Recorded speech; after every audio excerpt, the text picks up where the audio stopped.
Hi friends, welcome to my YouTube channel Sanjay academy. आज हम लोग संविधान के टॉप 30 क्वेश्चन पढ़ने वाले हैं। ये क्वेश्चन सभी मोस्ट इम्पॉर्टेंट है। अगर आपके एग्ज़ाम में जीके जीएस पूछी जाती है, संविधान है, तो ये क्वेश्चन आपके लिए मोस्ट इम्पॉर्टेंट होने वाले हैं। आपका कोई भी एग्ज़ाम हो। चलिए अपनी क्लास को स्टार्ट करते हैं बिना किसी टाइम वेस्टिंग के। ठीक, बहुत अच्छे से हम लोग इन क्वेश्चन को करेंगे। क्वेश्चन नंबर पहला है हमारा, भारतीय संविधान द्वारा उपलब्ध किए गए मूलभूत अधिकारों, मतलब जो अनुच्छेद 12 से 35, यहाँ पर एक क्वेश्चन आपका और तैयार हो गया कि मूलभूत अधिकार कहाँ से कहाँ तक है। अनुच्छेद 12 से 32 तक का मुख्य उद्देश्य क्या है, क्यों उपलब्ध कराए गए हैं। बच्चों का सर्वांगीण विकास करना, पुरुषों का सर्वांगीण विकास करना, महिला सशक्तिकरण, नागरिकों के व्यक्तित्व का सर्वांगीण विकास करना। तो देखिए, जो मूलभूत अधिकार है, जो फंडामेंटल राइट्स हैं, वो हमको उपलब्ध कराए गए हैं अनुच्छेद के द्वारा, क्योंकि नागरिकों के व्यक्तित्व का सर्वांगीण विकास करना। इसीलिए हमारा इसमें चौथा डी वाला ऑप्शन सही होगा। मोस्ट इम्पोर्टेंट क्लास होने वाली है आज की। क्वेश्चन नंबर 2 देखते हैं क्या है। क्वेश्चन नंबर 2, राष्ट्रीय गीत के रचयिता कौन है। बताइए, राष्ट्रीय गीत के रचयिता कौन है। राष्ट्रीय गीत के रचयिता हमारे बंकिम चंद्र चट्टोपाध्याय, रविंद्रनाथ टैगोर, मोहम्मद इकबाल, मैत्रेयी गुप्त। तो इसका आंसर क्या होगा। इसका आंसर जो है हमारा बंकिम चंद्र चट्टोपाध्याय ए होगा। अगर राष्ट्रीय गीत की जगह पर राष्ट्रीय गान होता तब इसका आंसर होता रविंद्रनाथ टैगोर। थर्ड क्वेश्चन क्या है हमारा, निम्न में से कौन संविधान सभा के सदस्य थे। ठीक है, इनमें 3 लोग नहीं थे, 1 लोग हैं। इस प्रकार से क्वेश्चन पूछ लिया जाता है, जैसे पंडित नेकीराम शर्मा, सर छोटू राम, श्री शेर सिंह, श्री रणबीर सिंह हुड्डा। तो इनमें कौन से सदस्य नहीं थे। देखिए, जो एक फैक्चुअल क्वेश्चन है, ठीक है, आप इसको स्किप भी कर सकते हैं, कोई बात नहीं है। फिलहाल जो इसका आंसर है वो सही होगा, क्योंकि इसमें जो रणबीर सिंह हुड्डा थे वो इसके मतलब संविधान सभा के जो है एक सदस्य थे, और जो 3 लोग नहीं थे। इसलिए हमारा सही ऑप्शन जो है वो सही होगा। चौथा क्वेश्चन है, देखिए कितना इम्पोर्टेंट, पंचायतों से रिलेटेड है। ग्राम पंचायतों का कार्य है, जो हमारे ग्राम पंचायत होती हैं जिसके प्रधान जी बनते हैं, इनका कार्य क्या है। जल संसाधनों का रखरखाव, स्कूलों का निर्माण, बीपीएल लाभार्थियों की सूची तैयार करना, इनमें से सभी। तो ग्राम पंचायतें जो है आर्टिकल 40 में है संविधान के, नोट कर लीजिए। ठीक है, पंचायतों का गठन संविधान के आर्टिकल 40 में है। तो जिस सभी कार्य पंचायत के होते हैं, इसलिए इसका जो आंसर है क्वेश्चन का वो होगा हमारा डी। ठीक है, क्वेश्चन नंबर 5, राज्यसभा में होने वाली सभाओं की अध्यक्षता कौन करता है। जो राज्यसभा की मीटिंग होती है उनकी अध्यक्षता कौन करता है। उपराष्ट्रपति, राष्ट्रपति, प्रधानमंत्री, भारत के मुख्य न्यायाधीश। देखिए, भारत के मुख्य न्यायाधीश का तो कोई सवाल ही नहीं होता है, ना तो प्रधानमंत्री कोई करते हैं, ना तो राष्ट्रपति किसी भी सभा की अध्यक्षता करते हैं। तो उसमें कौन बचा, उपराष्ट्रपति। जैसे इसमें उपराष्ट्रपति हमारे कौन है, जगदीप धनखड़। तो राज्यसभा में जितनी भी मीटिंग्स होती हैं उनकी अध्यक्षता कौन करते हैं, जगदीप धनखड़। इसीलिए ए इज आवर राइट ऑप्शन। इसलिए हमारा इसमें कौन सा सही होगा, ए सही होगा। जैसे आज हम संविधान के कर रहे हैं, इसी प्रकार से हिस्ट्री करेंगे, पॉलिटी के करेंगे, और हम जियोग्राफी के करेंगे, और हम इन्वायरमेंट के क्वेश्चन करेंगे। आपका छूटेगा नहीं क्वेश्चन। क्वेश्चन नंबर 6 क्या है, किस देश के संविधान से मौलिक कर्तव्यों को लिया गया है। जर्मनी, यूएसए मतलब America, United kingdom, England, USSR. ये रूस का पुराना नाम है। किसका, रूस का पुराना नाम। तो देखिए, जो मौलिक कर्तव्य हैं वो मौलिक कर्तव्यों को लिया गया है, सीधे हमारे रूस से उठाया गया है। ठीक है, और कौन सी समिति थी, सरदार स्वर्ण सिंह समिति की सिफारिश पर। और ये लिए कहाँ गए थे, ये लिए गए थे रूस से। इसलिए जो इसका आंसर है वो होगा डी। क्वेश्चन नंबर 7 क्या है, संविधान सभा ने राष्ट्रीय गान को अपनाया। जो राष्ट्रीय गान है जनगण मन गण, ठीक है, जिसको रविंद्रनाथ टैगोर जी ने लिखा है, इसको अपनाया कब गया था संविधान सभा के द्वारा। 20 जनवरी 1950, 24 जनवरी 1950, 21 मई 1949, 13 नवंबर 1949। देखिए इसका जो बिल्कुल करेक्ट आंसर है वो है बी, 24 जनवरी 1950। क्वेश्चन नंबर 8, भारतीय संविधान का निर्माण निम्नलिखित में से किसकी संस्तुति पर हुआ था? जो संविधान हमारा बना है वो किसकी रिकमेंडेशन पर बना था? कैबिनेट मिशन प्लान की संस्तुति पर, क्रिप्स मिशन की संस्तुति पर, माउंटबेटन की संस्तुति पर, इनमें से किसी की संस्तुति पर नहीं। ठीक है, और ऐसा नहीं है, जो हमारा संविधान है वो बना था कैबिनेट मिशन की संस्तुति पर। ठीक है, रिकमेंडेशन पर कब आया था कैबिनेट मिशन? भारत में आया था मार्च 1946। इसलिए 8वें का ए वाला हमारा सही है। देखिए इसके साथ ही साथ हम और भी क्वेश्चन आपको बताते चलते हैं, इनको आप चाहें तो नोट कर लें। वैसे हम करवा सब देंगे, आपको अपनी तरफ से कुछ भी नहीं करना है, बस क्लास देखते रहिए।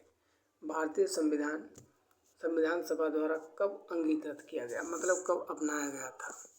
14 नवंबर 1949, 26 नवंबर 1949, 24 जनवरी 1949, 27 नवंबर 1949।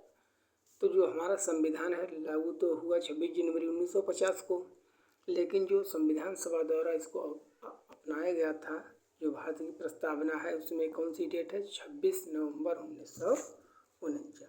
तो इसलिए हमारा सी वाला जो ऑप्शन है वो सही होगा। 10वां क्या है?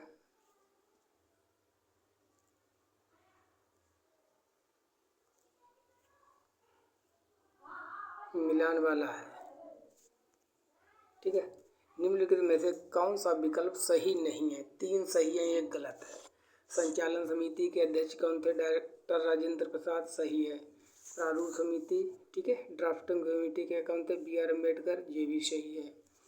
संघ शक्ति समिति के कौन थे? पंडित जवाहरलाल नेहरू, ये भी सही है। लेकिन संघ संविधान समिति के JV कृपलानी नहीं थे, इसके थे पंडित जवाहरलाल नेहरू। इसलिए हमें गलत छांटना है, तो कौन सा गलत होगा इसमें? डी वाला गलत होगा, और जो गलत है वो ही सही है, क्योंकि हमको नहीं वाला उत्तर देना है, इसीलिए हमारा डी सही है।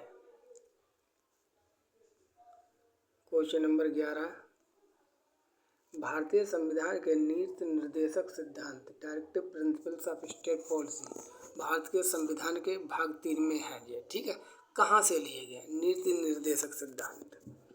संयुक्त राज्य अमेरिका से, ब्रिटेन से, आयरलैंड से, जर्मनी से। तो जो हमारे DPSP हैं संविधान के भाग 3 में है, इनको सीधे सीधे लिया गया है आयरलैंड से, इसलिए सी इसमें सही होगा। क्वेश्चन नंबर 12, देखिए कितनी बार क्वेश्चन पूछा गया है।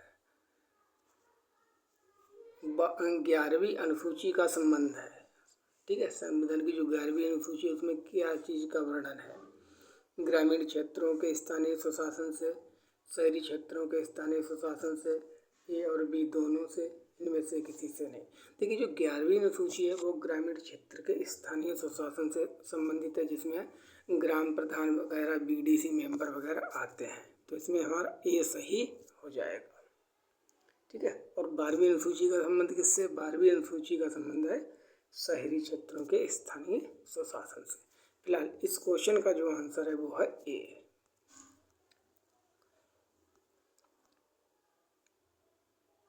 क्वेश्चन नंबर 13 वही आ गया, शहरी क्षेत्रों के स्थानीय स्वशासन के संबंध में भारतीय संविधान की किस अनुसूची में प्रावधान है? अभी हमने देखा था ग्रामीण वाला, तो ग्रामीण वाला था 11वीं अनुसूची में। अब शहरी किस में? शहरी है हमारा 12वीं अनुसूची में, तो इसका तो डायरेक्ट आपको याद रखना है। 12वीं अनुसूची में 18 विषय है, जबकि 11वीं अनुसूची में जो ग्रामीण क्षेत्रों से संबंधित है उसमें 29 विषय हैं। विषय भी पूछे गए हैं कई बार। ठीक है, क्वेश्चन नंबर 14, देखिए लंबा क्वेश्चन है, कोई बात नहीं। इसमें जो है अनुसूची 1, अनुसूची 2, इन दोनों का मिलान करना, मैचिंग करनी है। ऐसे बना लेते हैं, रुक जाइए 1 मिनट।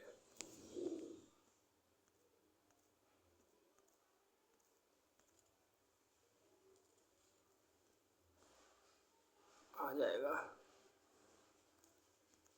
ठीक है। देखो अनुसूची 1, अनुसूची 2। अनुच्छेद 14 में क्या कहा गया? भारत के अनुच्छेद 14 में कहा गया समता का अधिकार कि सभी लोग समान हैं, ठीक है, कानून के सामने। अनुच्छेद 17 में क्या है? अस्पृश्यता मतलब छुआछूत का अंत किया गया है। अनुच्छेद 19 में क्या है? अभिव्यक्ति का अधिकार, बोलने का अधिकार, ठीक है, अपनी बात रखने का अधिकार। अनुच्छेद 21 में प्राण एवं देह की स्वतंत्रता का अधिकार। इतना सही हो गया। अब इनको मिला लीजिए। ए दो किसमें है? पहले वाले में, ठीक है। अभी रुक जाइए। बी4 है क्या यहाँ पर? हाँ B4 भी है, ठीक है। C3 भी है। D1 भी है, इसलिए हमारा ए वाला सही है, ठीक है। अच्छा क्वेश्चन है, इससे बहुत क्वेश्चन आपके तैयार हो गए। अगला क्वेश्चन है हमारा क्वेश्चन नंबर 15। राज्य 6 से 14 वर्ष, कितने?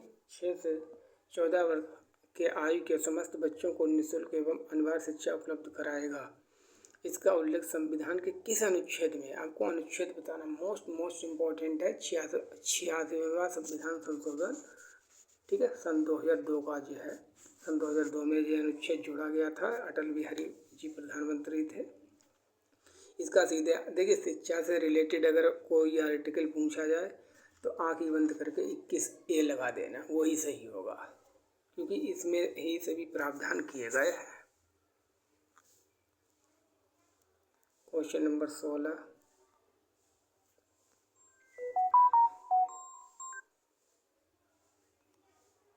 Just 1 minute.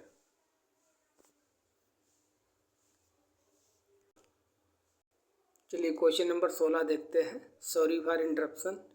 संवैधानिक उपचारों का अधिकार भारतीय संविधान के किस अनुच्छेद में उल्लिखित है? जो संवैधानिक उपचारों का अधिकार है वो है अनुच्छेद 32। केवल आंसर हम लोग देखेंगे, ठीक है, बिल्कुल आपका टाइम हम खराब नहीं करेंगे। Question number 17। पंचायती राज संगठन के बारे में संविधान के किस अनुच्छेद में उल्लेख किया गया? मैंने पहले भी बताया था, पंचायतों का गठन आर्टिकल नंबर 40, ठीक है। 18 है। भारतीय संविधान में मौलिक कर्तव्यों की संख्या कितनी है? तो भारतीय संविधान में जो मौलिक कर्तव्य हैं वो है 11।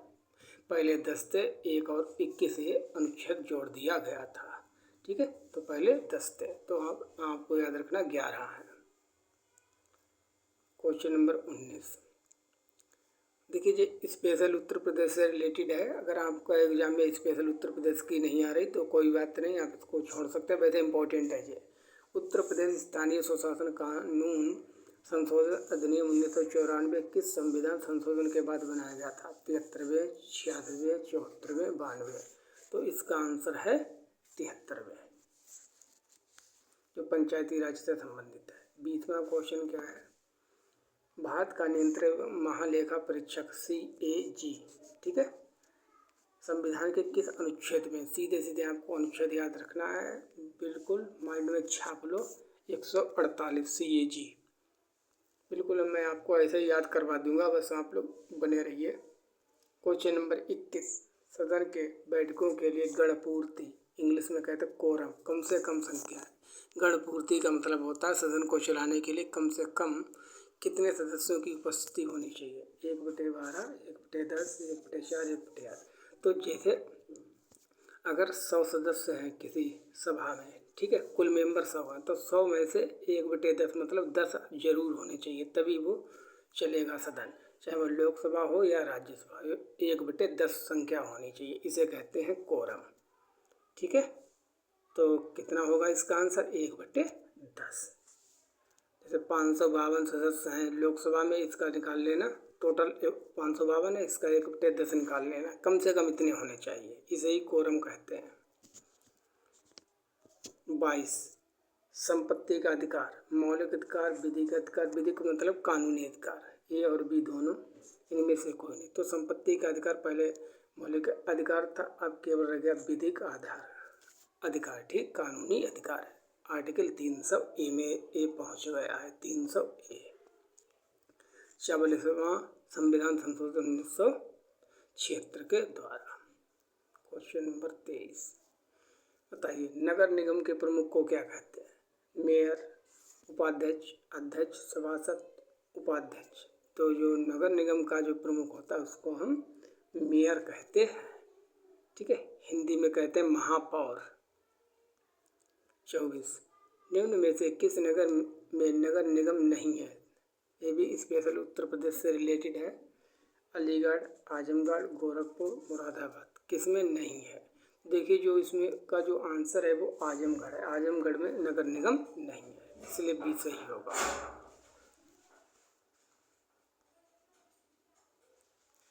25 प्रश्न क्या है? वर्तमान में उत्तर प्रदेश में कुल कितने नगर निगम हैं? तो इसका आंसर 18। भारत में जो है वर्तमान में उत्तर प्रदेश में जो है 18 नगर निगम हैं। 26 प्रश्न है, जिला पंचायत का सचिव कौन होता है? ठीक है, जिला पंचायत का सचिव जो होता है वो मुख्य विकास अधिकारी होता है, ठीक है। क्वेश्चन नंबर 27 देखते हैं। ये भी स्पेशल उत्तर प्रदेश से है। उत्तर प्रदेश पंचायती राज अधिनियम पास किया गया था, इसका आंसर है 1947। 28 मोस्ट इम्पॉर्टेंट सभी लोगों के लिए, किस संवैधानिक संशोधन द्वारा पंचायती राज संस्थाओं को संवैधानिक दर्जा प्रदान किया गया था? वो है 73वां संविधान संशोधन 1992 का। लागू हुआ था 1993 में, 24 अप्रैल 1993 का, ठीक है। और बना था ये 1992 में।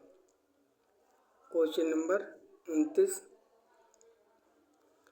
2 अक्टूबर 1959 को भारत में पंचायती राज का शुभारंभ निम्नलिखित में से कहाँ पर हुआ था?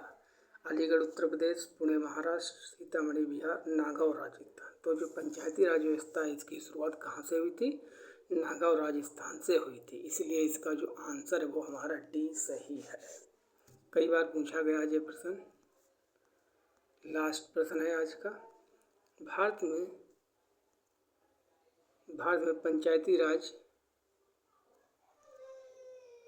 पंचायती राज की त्रिस्तरीय व्यवस्था का अनुमोदन किस समिति के आधार पर किया गया था?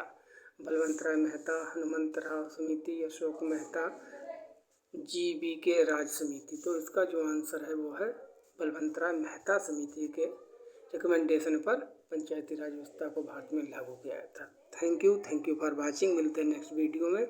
प्लीज़ चैनल को सब्सक्राइब कर लें और वीडियो को शेयर करें। Thank you for watching.